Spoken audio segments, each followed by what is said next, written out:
vamos para a mesa 3, conversa com especialistas, reabilitação e esperança. Vou chamar à mesa Ana Olívia Fonseca, que é psicóloga, neuropsicóloga, mestre em psiquiatria e psicologia médica e coordenadora de neuropsicologia do PROESC. Vou chamar à mesa também Arthur Berberian, psicólogo clínico, neuropsicólogo, doutor em psiquiatria e psicologia médica pela Unifesp e colaborador do programa de esquizofrenia da Unifesp. Chamando também Gabriela Cruz de Moraes, que é terapeuta ocupacional, mestre em ciências, especialista em saúde mental, reabilitação e no método de terapia ocupacional dinâmica. Também é coordenadora de terapia ocupacional do PROESC. E, por fim, Luciana Noronha, psicóloga, mestre em psicologia da educação pela PUC São Paulo e é coordenadora da psicologia clínica do PROESC e psicóloga voluntária da ABRE. Esse é seu trabalho. É mesmo.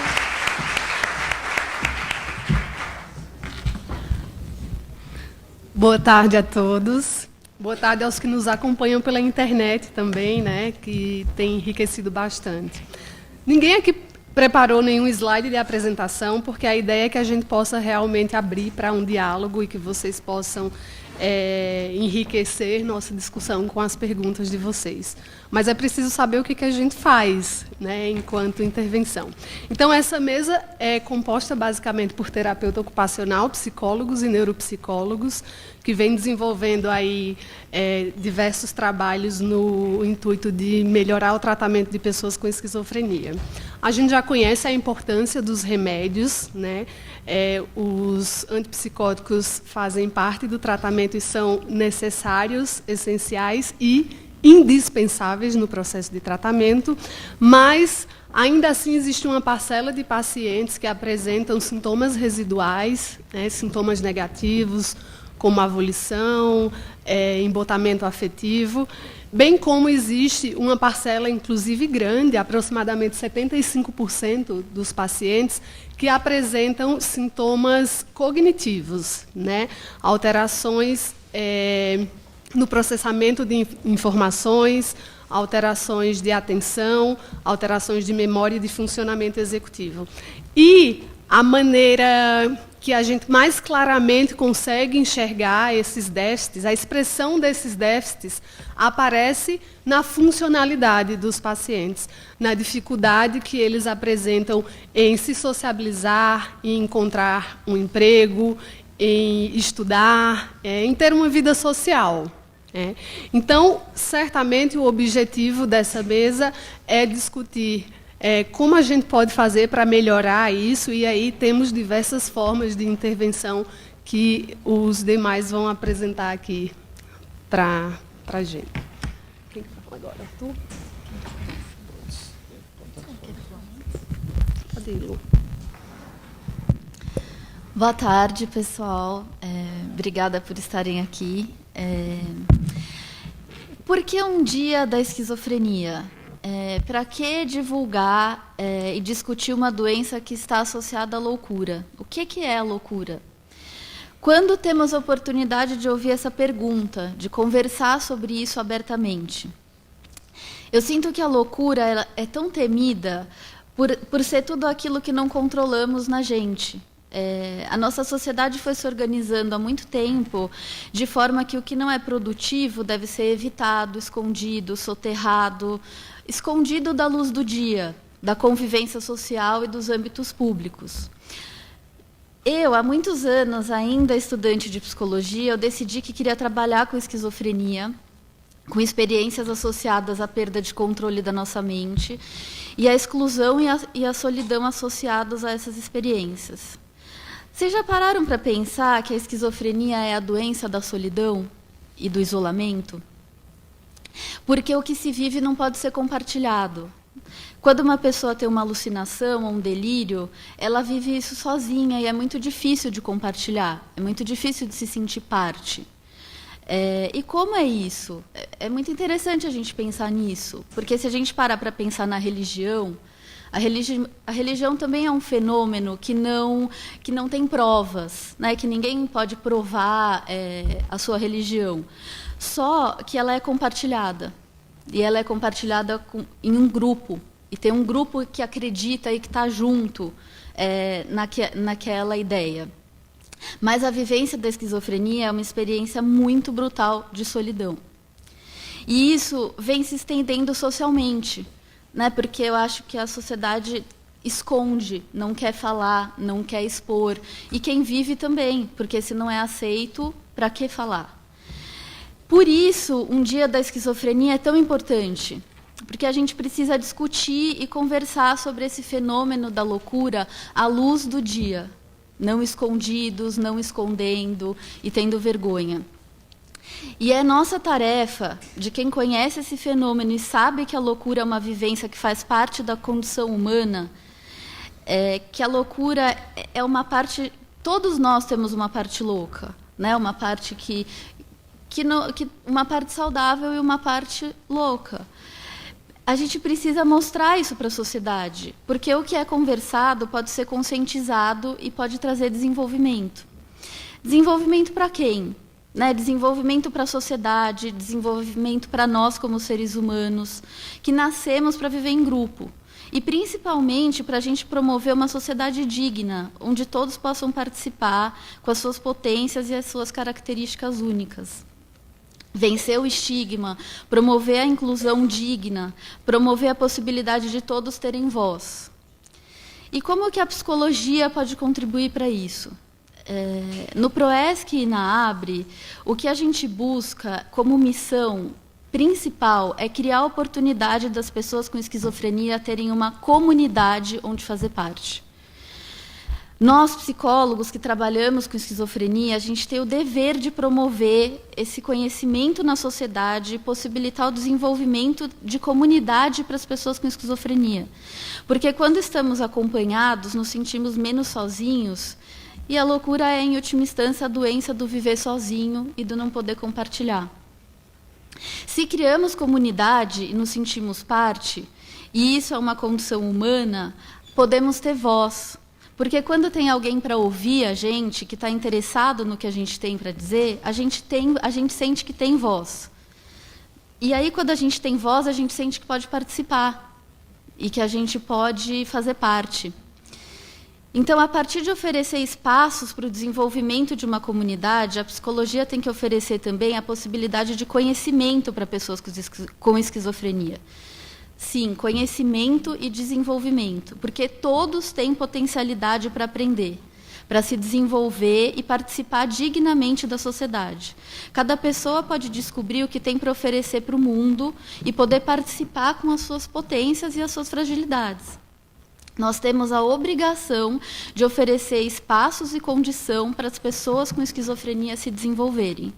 E como a gente faz isso? Acreditando que elas podem. Usando os nossos recursos profissionais para que elas desenvolvam a esperança em si mesmas e na comunidade em que elas participam.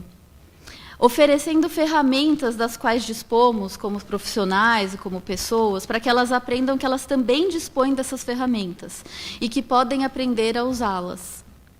E precisamos lutar com força para abrirmos espaço para que elas tenham voz. Precisamos ouvir e aprender o que as pessoas com esquizofrenia têm a ensinar sobre a condição humana, a nossa condição, que muitas vezes tentamos esconder de nós mesmos. A solidão, o não se encaixar, o não pertencer. E precisamos disso à luz do dia na nossa sociedade. Uma vez perguntaram para um dramaturgo brasileiro muito famoso, Nelson Rodrigues, por que ele escrevia peças tão violentas e que expunham a violência, a sexualidade. E ele respondeu que ele fazia isso porque se as pessoas vivessem a loucura e a violência da plateia, se isso fosse explorado e conversado abertamente através da arte, nos diálogos, que isso libertaria a sociedade de estar refém dessas coisas, e dessas coisas terem que ser vividas às escondidas. Eu acredito que essa ideia serve para todos os fenômenos humanos, e principalmente para os fenômenos ligados à loucura, como a esquizofrenia.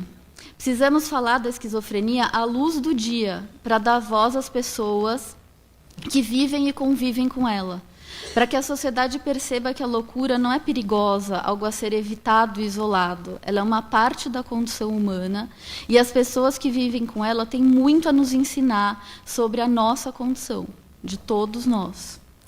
Outro dia, no grupo Projeto de Vida, que é o grupo que eu coordeno na ABRE, onde o nosso objetivo é trabalhar, construir voz e fazer projetos de vida. Outro dia a gente estava conversando e o João, que é um colaborador querido do grupo, disse: eu tenho muito a ensinar sobre a solidão. Se o João puder ter voz, e pode ter voz, para contar para a sociedade o que ele aprendeu sobre a solidão, ele deixa de estar sozinho, ele deixa de estar isolado. E quem tem a dizer pode fazer parte de como vivemos e de como podemos aprender com isso. Para terminar, e acho que para concluir isso que eu estou dizendo, ontem eu estava dirigindo para casa e eu vi um letreiro, né, à noite, escrito Dia da Esquizofrenia.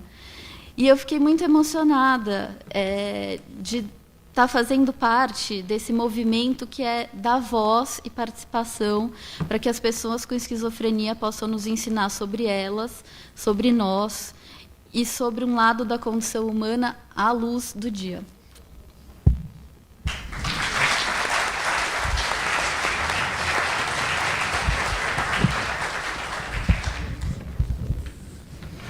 Boa tarde.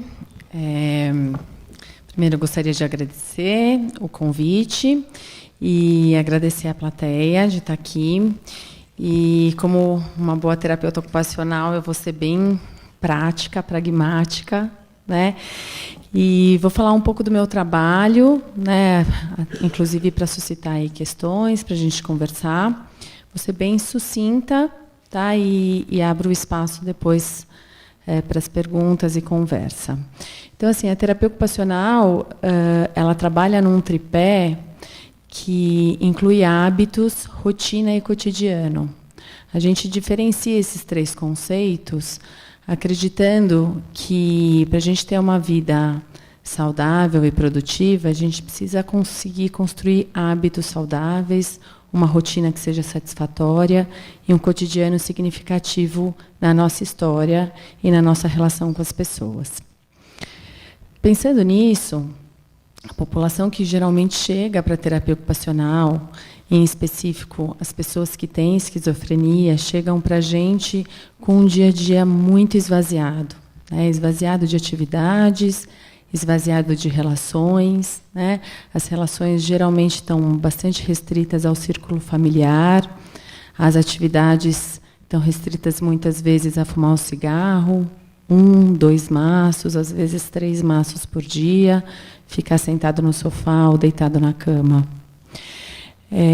A gente tenta, com isso, também entender como é que está o hábito dessas pessoas, e a gente também encontra pessoas com hábitos adoecidos, não só pelo uso de cigarro, mas pelo pouco autocuidado. Muitos deixam de tomar banho, de escovar os dentes, de pentear o cabelo, enfim, de se cuidar.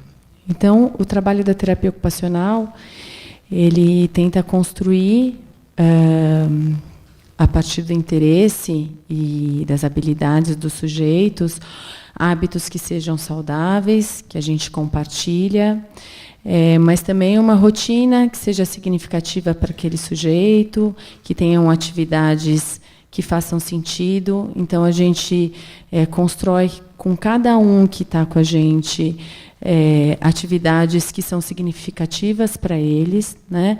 Não é só sugerir fazer, né? Porque sugerir fazer, a gente sugere, né? Quando a gente gosta de alguém, a gente dá sugestões, dá opiniões, né? Mas a gente entende que quando a gente está falando de um indivíduo que tem uma série de dificuldades que incluem a psicopatologia da esquizofrenia, para fazer as coisas, né? A gente tem que construir no dia a dia interesses, aguçar desejos e com isso construir uma história na relação, né, com a gente, com a comunidade, com a sociedade, uma história que esse indivíduo consiga levar para fora do atendimento de terapia ocupacional, que ele consiga se relacionar com o outro a partir do que ele gosta, do que ele faz e do que é significativo para ele. É isso. Obrigada.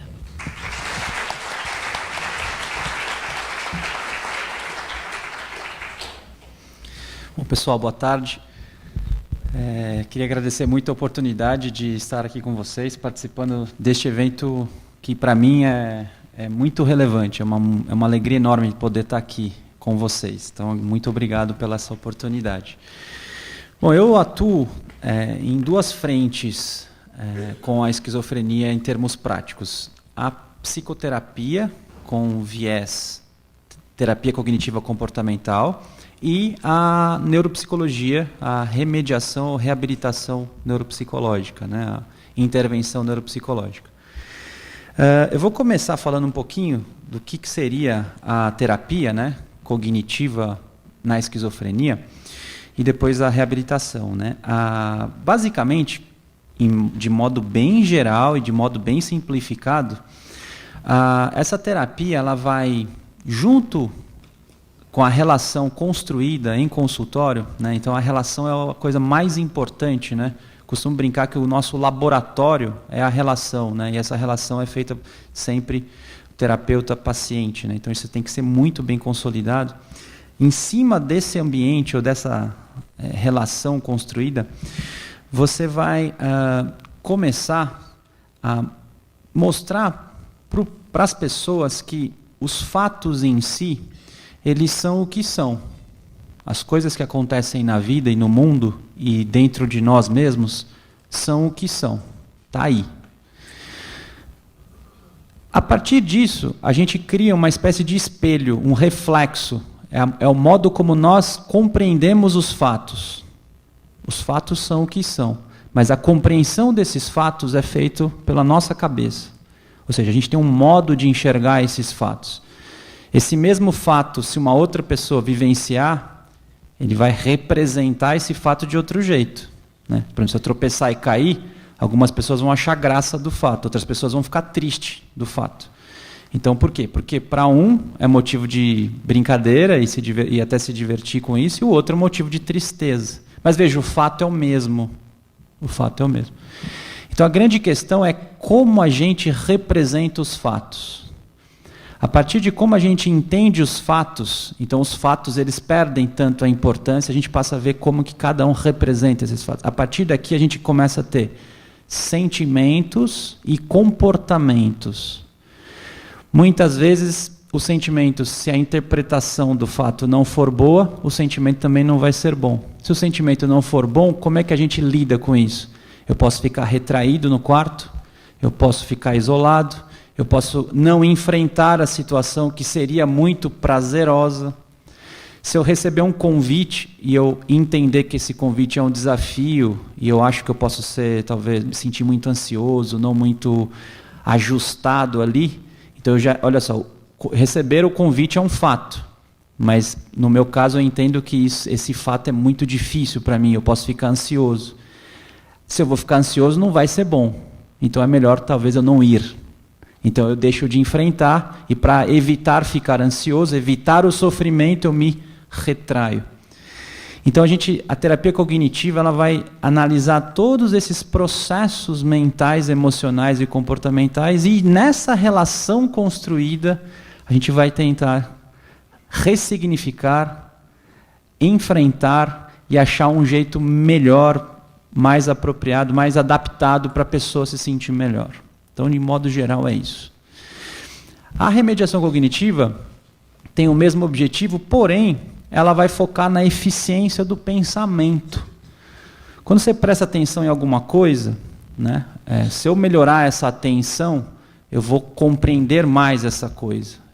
Quando eu for ler um livro, quando eu vou numa palestra, quando eu vou conversar com uma pessoa, se a minha atenção está melhor, eu vou compreender mais. Se eu compreender mais, eu vou ter um aprofundamento mais significativo, mais importante na vida. E tendo então esse aprofundamento, eu também posso me adaptar, posso me relacionar melhor. Então, de modo bem simplista, mas talvez tocando na alma das terapias, eu diria que essas são as frentes tanto da terapia cognitiva quanto da remediação cognitiva. Obrigado.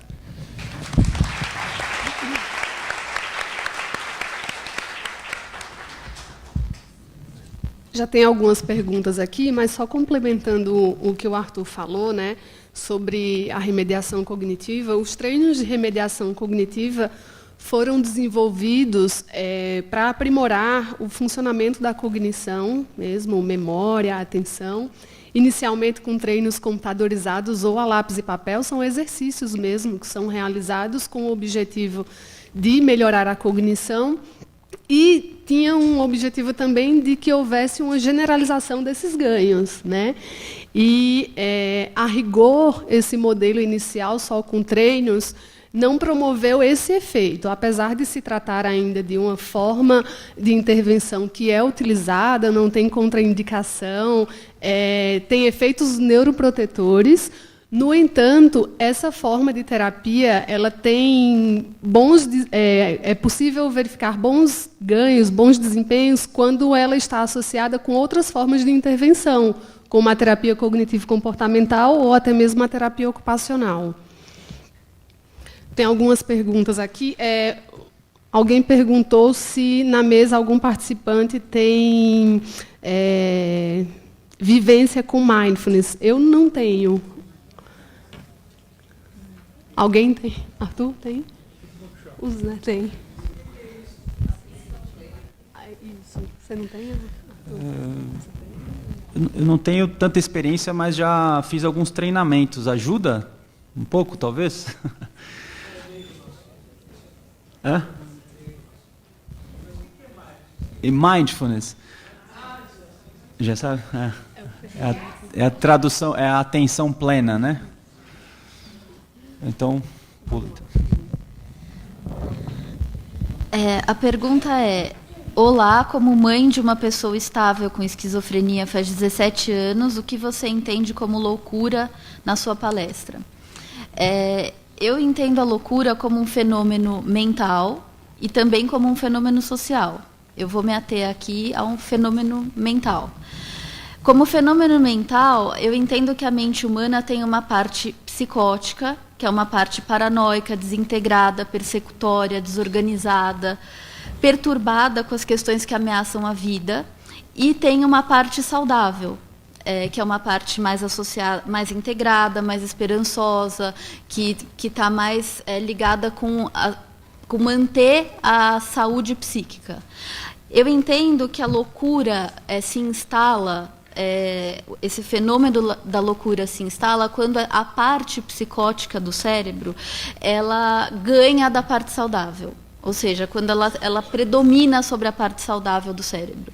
Aí eu entendo que a loucura se instala como uma doença. Por isso que quando eu digo que a loucura é parte de todos nós, é porque, a partir da minha concepção teórica e epistemológica, a loucura é parte, né? Todo o cérebro, toda a mente tem uma parte psicótica e uma parte saudável. A doença relacionada à loucura é quando essa parte psicótica predomina sobre a parte saudável. Eu uso o termo loucura como um termo socialmente associado a algumas determinadas vivências humanas e que eu acho que eu escolho esse termo porque é um conceito muito disseminado e que, de alguma forma, fala de determinados fenômenos que eu acho que é importante a gente discutir, justamente para a gente tentar vencer esses preconceitos.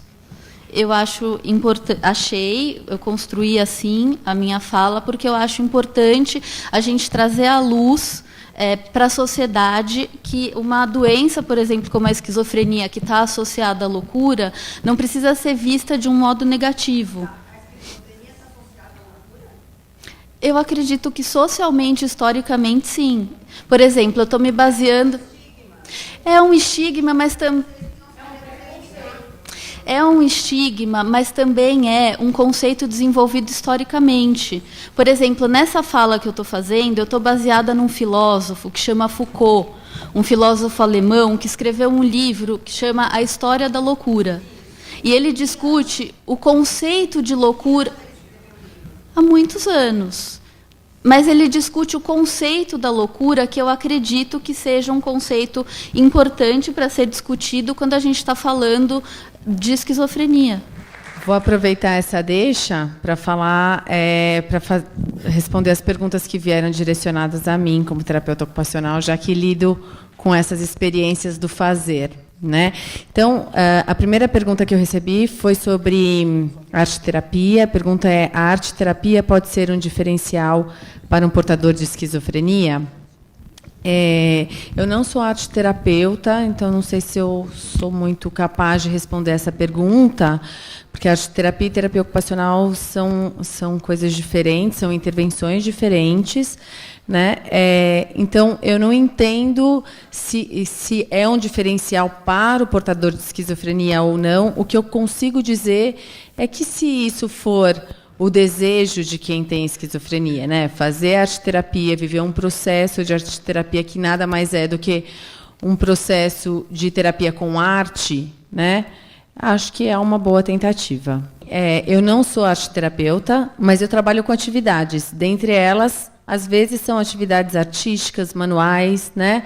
E o que isso eu posso dizer, né? Quando é de interesse da pessoa fazer esse tipo de atividades, ela sempre compõe, né? Nessa construção de um dia a dia mais desejoso, né? E que tem aí sempre a vontade. Uhum. Imagina. A outra pergunta direcionada à terapia ocupacional foi: por que há tão poucas terapias direcionadas ao sexo masculino? Na verdade, eu não acho que a gente classifica as terapias para o sexo feminino ou para o sexo masculino. Às vezes, a terapia ocupacional ela é muito identificada para as mulheres quando a gente pensa na terapia ocupacional com as atividades manuais, né? Como se a terapia ocupacional fosse restrita às atividades manuais. Então, assim, a terapia ocupacional, e acho que todas as outras terapias, eu não conheço alguma terapia que seja direcionada a um gênero, né? Seja masculino, feminino, enfim. Todas as terapias elas são direcionadas às pessoas, né? E a terapia ocupacional, sim, ela também trabalha com atividades manuais, mas trabalha com todas as atividades do dia a dia, né? Sair ao cinema, ir à padaria, jogar futebol, ir à faculdade, ir à escola, ir trabalhar. Todas essas atividades fazem parte de um repertório de um terapeuta ocupacional. Então, essa construção ela é indiferente para o sexo masculino ou feminino. Eu, inclusive, luto muito contra esse estigma da terapia ocupacional, porque eu acho que sim, né? Em algumas instituições a gente fica muito restrito a algumas atividades, e é o que você falou, às vezes mulher não gosta de atividade manual, não gosta de trabalho manual, né? Então, por isso que na minha fala eu dei muita ênfase ao desejo, né? A construir algo que seja significativo para aquele sujeito, né? Se vai ser o crochê, ótimo, mas se for jogar futebol, ótimo também. Se for ir à faculdade, ótimo também. Entende? A terapia ocupacional ela é conhecida historicamente por receber principalmente pacientes com sintomas negativos, né? Porque eu entendo que a gente é o profissional que tem instrumentos para provocar esses desejos, né? A gente tem um setting que é muito provocador, né, que geralmente tem muitas possibilidades de atividades. É uma construção muito pessoal, né, e muito individualizada. Então, não consigo te dar uma resposta como fazer isso, né? Eu só conseguiria te dar essa resposta se eu conhecesse ele, e aí a gente conversaria sobre isso, porque o que vai provocar o desejo nele ou no filho dela, né, que estava lá no hospital dia fazendo crochê, ou qualquer outra pessoa, faz muito uma referência à história daquele sujeito, o que ele tinha de repertório antes, né, do adoecimento, quais são os desejos dele, como ele se entende como pessoa e como ele quer ser visto na vida e na comunidade e na família, né? Então, é um pouco a conversa sobre tudo isso, né? Então, eu não consigo dar uma resposta especificamente para ele. O que eu consigo dizer é que o nosso trabalho ele é construído a partir desta conversa, né? Dessa conversa que eu estou dizendo, não conversa concreta, até porque a gente usa muitas atividades para descobrir esses desejos. Mas na história antes, né, do adoecimento, na história do adoecimento e no que este indivíduo quer para ele mesmo, para o futuro. Tá bom? Não sei se eu respondi. Sou Marisa, sou psicóloga, né, dentro de um centro terapêutico comunitário, dentro de um centro de acolhida da prefeitura. E lá nós recebemos um rapaz que ele tem hoje 42 anos. Ele teve a sua primeira crise com 12 para 13 anos. Ele passou por 61 internações. Hoje ele está em situação de rua, porque a família desistiu, né? A família disse a ele, você não tem mais jeito, e desistiu. Ele está na rua, ele não consegue aderir tratamento no CAPS. Aí, assim, eu fico escutando muitas mães aí que estão aí com seus filhos, né, na luta.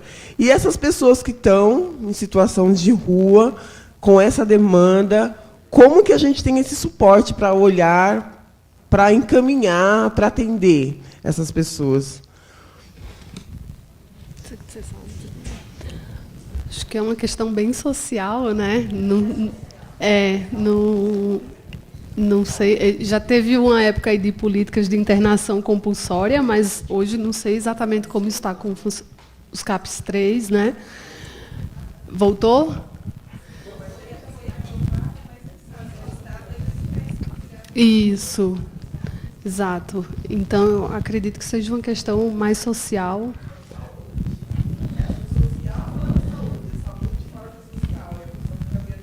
Então, eu entendo que assim, os CAPs, hoje, eles estão preparados para absorver a população em situação de rua também, né? A gente tem os serviços na comunidade, os NASFs, enfim, tem alguns serviços bastante voltados para a questão da população de rua, né? Enfim, então eu acho que eu pensaria que essas pessoas precisam ser assistidas, principalmente pelos CAPs, né? Porque é o serviço que está mais preparado para isso. Não sei. Oi? Os albergues eles são estritamente sociais, né? Eles não Oi? Sim, sim. O ideal seria a gente ter toda uma política pública, né, social, de saúde, educação, que fosse interligada. O problema é que isso não acontece, né? Mas a ideia seria essa, né, que o próprio albergue conseguisse encaminhar, né, para um serviço de saúde. Mas quando isso não é possível, né, eu acho que... Eu vou tentar responder um pouquinho rapidamente, porque acho que essa pergunta apareceu em uma das perguntas anteriores da outra mesa, exatamente sobre a política para pessoas, se existe uma política específica para a pessoa com esquizofrenia em situação de rua, tá? Como foi falado, a questão da RAPS, a Rede de Atenção Psicossocial, ela prevê os consultórios na rua, tá? Então, não é específico do quadro de esquizofrenia, mas existe dentro da saúde mental, sim, da política de saúde mental, o atendimento voltado à população em situação de rua para todos os transtornos mentais, como é previsto pela Lei 10.216, onde aí entra também pessoas com dependência química, pessoas aí com outros transtornos mentais, além da esquizofrenia. Específico da esquizofrenia, existe um projeto de lei do vereador Gilberto Natalini, que esteve hoje pela manhã aqui conosco. No site deles é possível vocês verificarem, até na página do PROESC, onde está para ser votado na Câmara e aí aguardar a sanção aí da Prefeitura para que para que exista uma rede integrada e multissetorial, onde não tenha essa dificuldade, muitas vezes, na comunicação do que é social, do que é saúde, do que é educação, mas que exista, de uma forma mais regulamentada, um desenho específico sobre como deve ser o atendimento voltado exclusivo para a pessoa com esquizofrenia. Isso está sendo desenhado, mas hoje o que nós temos na política de saúde mental e social também, pelo SUAS, pelo Serviço Único de Assistência Social, também são equipamentos da rede socioassistencial que deve atender a todas essas pessoas, independente do diagnóstico ser de esquizofrenia ou não. Tá? Isso. Obrigada, Lu. Alguém mais tem alguma pergunta? Só um minutinho, Claro, por favor. Cadê? Só um minuto, é só para completar o que ela está colocando. Sim, a gente tem sim o suporte do consultório na rua, que é pela Bom Parto. Só que o consultório vem e faz o trabalho dele, só que na rede não tem psiquiatra. Então, a gente fica no mesmo. Só acrescentando, um segundo. Eu não estou defendendo nada, trabalhei no CREAS bastante tempo, acabei de me aposentar no ano passado, não estou partido nem nada nenhum. Então, é assim, a rede social de assistência que eu trabalhava dentro do CREAS tem já esse trabalho, sim, integrado, que em rede. Hoje é quase impossível você não trabalhar em rede. Tanto os hospitais como a UBS, o posto de saúde, a escola, né, com outras também, a gente fazia esse trabalho junto. É difícil, sim, estar caminhando, mas os trabalhos estão funcionando em rede. Então, eu acredito, se não for em rede, não adianta ficar patinando sozinho. Então, encaminha para cá, para outro lugar. Mas tem, sim, que os profissionais também ter vontade de querer. Não é só a gente sentar no patamar e achar. Eu acho que é a campo, é junto, é ir, é buscar, é um todo. Porque, senão, não resolve também só apontar o dedo para aquele profissional fazer. Tá bom? Eu que lancei a pergunta na hora dos direitos, que eu sei que não cabe aqui, por isso que eu lancei na mesa anterior. A pergunta é, a gente está falando de inclusão. Eu parabenizo a ABRE, o PROESC, que já construiu muita coisa em relação, junto com a família, em relação à inclusão. Trabalho, direitos. A questão é, pessoa em situação de rua não tem família. Você atende no CAPES, eu trabalho em CAPES, você atende no CAPES, você dá a medicação. Você vai orientar quem? Quando tem família é fácil. Você faz grupo de família, você orienta, né? É fácil. E quem não tem família? Aí vai para um centro de acolhida. Trabalhei em centro de acolhida. Quem vai dar medicação para essa pessoa no centro de acolhida? Teoricamente, pela lei, ninguém pode, porque ela é assistência. Só que os centros de acolhida, por uma questão de humanidade, acolhe alguém com esquizofrenia, e o psicólogo da medicação, e o orientador socioeducativo, mas isso não pode. Isso é contra a lei. Mas quem vai cuidar? Essa pergunta foi uma provocação, algo para se pensar, né? Porque teve o pessoal do Ministério Público aqui para pensar. Residência terapêutica é para quem estava internado mais de 2 anos. Aí vai para a residência terapêutica. As pessoas que eu estou falando, que eu conheço, elas estão na rua, elas estão em centro de acolhida, a família não está aqui. A família está no Nordeste, ou a família não existe mais. Eu nunca vi alguém mais excluído do que essa população. É isso que me incomoda. Né? Porque, tipo assim, eu venho do PROESC, eu venho da ABRE, eu achava que sabia o que era exclusão, mas a hora que eu cheguei na assistência, que eu vi essa população na rua, e a maioria das pessoas com esquizofrenia que estão na rua usa alguma substância. Você não tem um local para acolher. Então, é só para pensar né, que política que a gente pode desenvolver para acolher essas pessoas. Vocês não acham que é justamente a gente se fortalecendo enquanto uma rede de pessoas que lida com essa questão, que pensa essa questão, que a gente vai poder propor algo nesse sentido? Porque eu vejo por aí. Tem alguém pedindo a palavra aqui também. Eu, como mãe, eu vejo, lá perto de casa tem uns 3, que eu vejo falando sozinho, eu vejo correndo, eu vejo pedindo alimento, ele não pede nem dinheiro.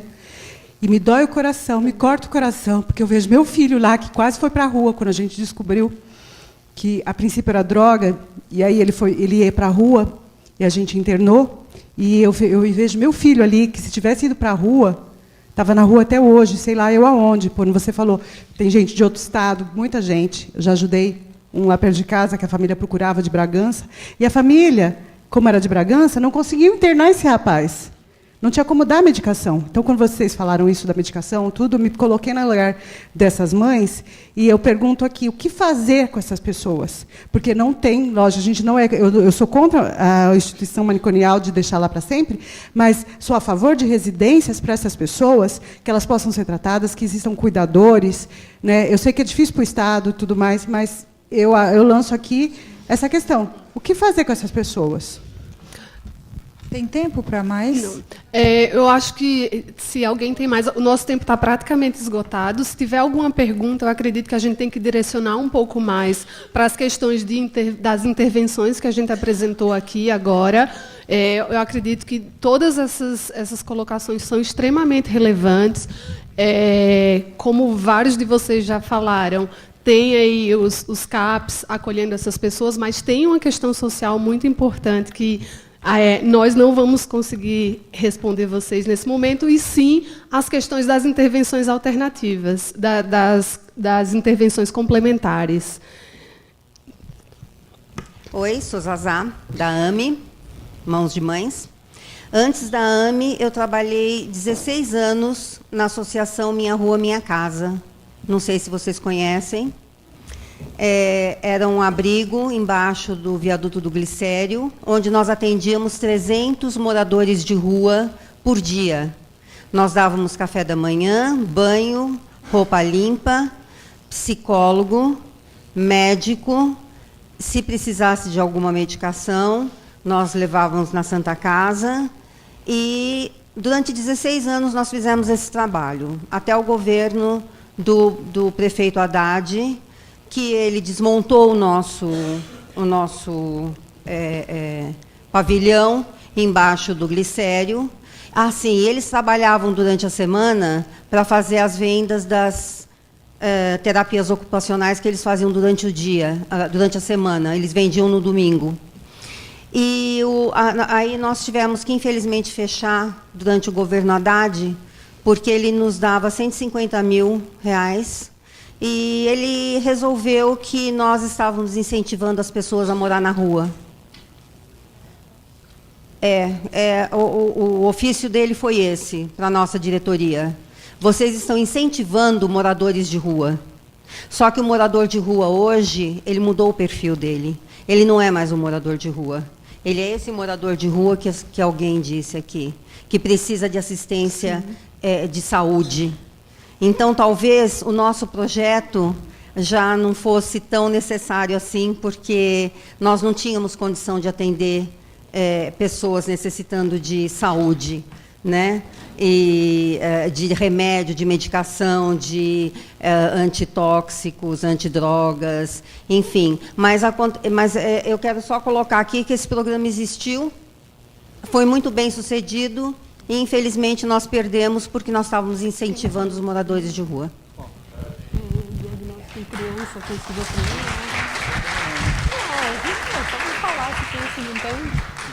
Mais alguma pergunta relacionada às intervenções? Pode falar aqui. Peraí, Murilo. É que se vocês não falarem no microfone, quem está no Face não escuta. Vem cá. Não chama se você não, sem psicose, né? Já foi. Ele deve ser acompanhado, né? Obrigada. Senão as pessoas...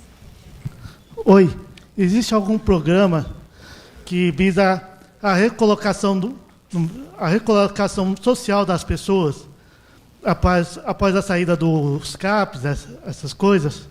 Ou vocês estão planejando alguma coisa do tipo?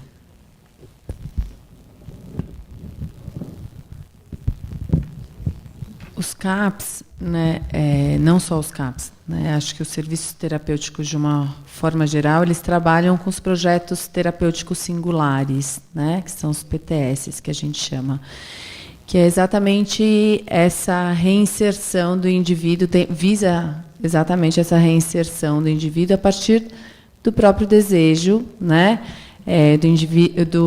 do desejo singular e individual do sujeito. Então, não tem um programa, né? Acho que tem diversos programas direcionados, por exemplo, à inserção no trabalho, à reinserção na escola, né? Tem a inclusão escolar e tudo mais, mas não tem um programa de reinserção social. Aí talvez a gente teria que conversar de novo, né? Com os programas sociais, mas eu acho que realmente a gente vai fugir da mesa. Eu vou só fazer mais uma pergunta aqui para o doutor Arthur. Essa pergunta eu vi hoje pela manhã e eu estou lendo ela aqui já há algum tempo também do pessoal da internet sobre diagnóstico de esquizofrenia na infância e o que fazer com esse diagnóstico. Então, o que a gente parece que consegue compreender é que existe a psicose infantil, né? O que não é a esquizofrenia na infância, né? Então, o fenômeno da psicose na infância existe, é possível acontecer, né? Alguns familiares relatam, trazem isso em consultório, mas é uma criança que, tendo esse episódio psicótico e tratado adequadamente, principalmente por um psiquiatra infantil, né? Ela deve ser acompanhada, né, pela equipe, né, multidisciplinar, essa criança com bastante cuidado tem que ser seguida para que a gente possa ter todo o trabalho aí, né, de prognóstico, né, de reversão não sei se é a palavra, mas de estimulação para que no futuro ela tenha um melhor desenvolvimento, né? Mas então, respondendo objetivamente, não, né, não teria o diagnóstico em si, sim psicose, mas não esquizofrenia. Comprovada a psicose infantil, né? Não, tem.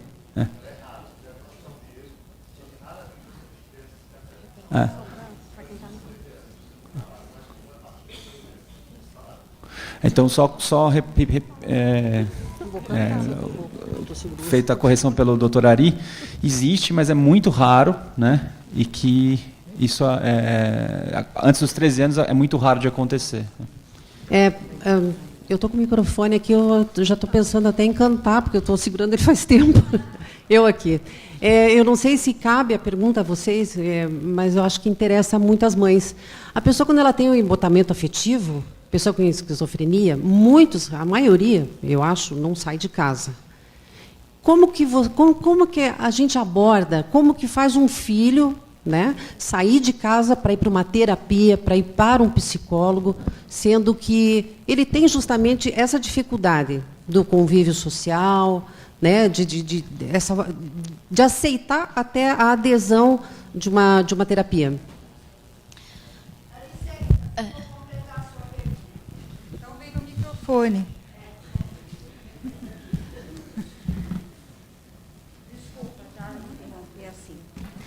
Foi justamente essa pergunta que eu direcionei na hora que eu pedi para a terapeuta que acompanha o meu filho. Um dos sintomas da esquizofrenia é a falta de vontade. Uhum. Eles não têm, falta driving, palavra usada por um especialíssimo doutor Del Porto, aqui da casa. Né? Se ele não tem driving e ele não tem vontade, como que você faz isso? De que forma? É sintoma essa falta de vontade. Eu vou só tentar responder um pouquinho da minha parte, eu acho que esse é realmente uma das questões mais difíceis que a gente tem para lidar com a esquizofrenia, porque justamente engajar num tratamento tem a ver com conseguir sair e se engajar num tratamento.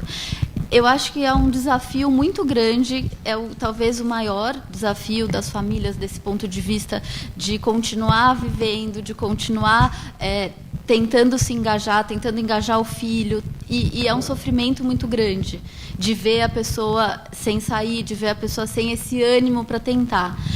O que eu acredito que a gente tem como ferramenta, a gente não pode desistir de tentar um vínculo terapêutico que vingue. A gente tem que tentar um vínculo terapêutico que vingue. Um dos maiores recursos que a gente tem quando a pessoa está muito embotada em casa é tentar um AT, um acompanhante terapêutico.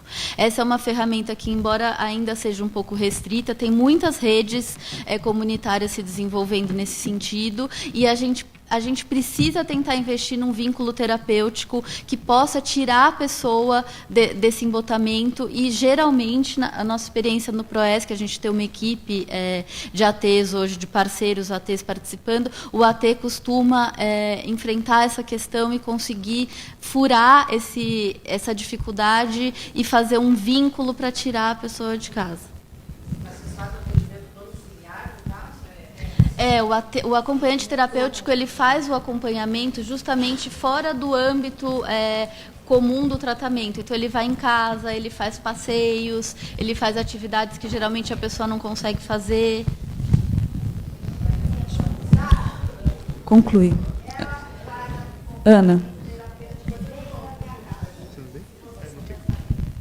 Pessoal, eu sei que tem muito interesse, eu sei que a gente discute esses assuntos, principalmente se for mais pessoal, são casos, né, que vocês estão enfrentando no dia a dia, mas a gente tem que encerrar a mesa, tá? Porque eu acho que o assunto da mesa já se esgotou. Eu acho que se vocês tiverem dúvidas, e sobretudo dúvidas muito individuais, vocês podem procurar os profissionais e abordar eles diretamente, porque a gente acaba tendo que zelar aqui pela organização do evento como um todo, né? E o interesse da maioria. Eu queria parabenizar os palestrantes, a mesa, eu acho que é um tema claramente que gera muito interesse, porque ele vai diretamente ao encontro, ele vai direto às necessidades que a maioria das mães e dos pacientes precisam e enfrentam no dia a dia, tá bom? Ari, posso só falar uma coisinha? Não, encerrou o tempo. Não, sério, porque a gente já estourou 15 minutos do tempo, tá? E aí, assim, a gente tem que ser rigoroso e toda vez que a gente abre para uma parte a mais, abre para um questionamento a mais. Então, assim, eu acho que agora encerrou o tempo, a gente vai ter 15 minutos só de intervalo, eram 30, a gente vai ter 15. Eu peço a compreensão de vocês, a gente tem uma obrigação de fechar aqui às 18, infelizmente é uma regra da universidade, a gente não tem profissionais para fechar aqui depois das 18. Então, a gente vai encerrar agora, são 15 minutos de intervalo, e aí às 3h45, pontualmente, a gente vai começar a próxima mesa. Tá, a gente fica à disposição aqui, Isso, Ari, tá? perfeito. Se alguém perfeito. quiser fazer alguma pergunta.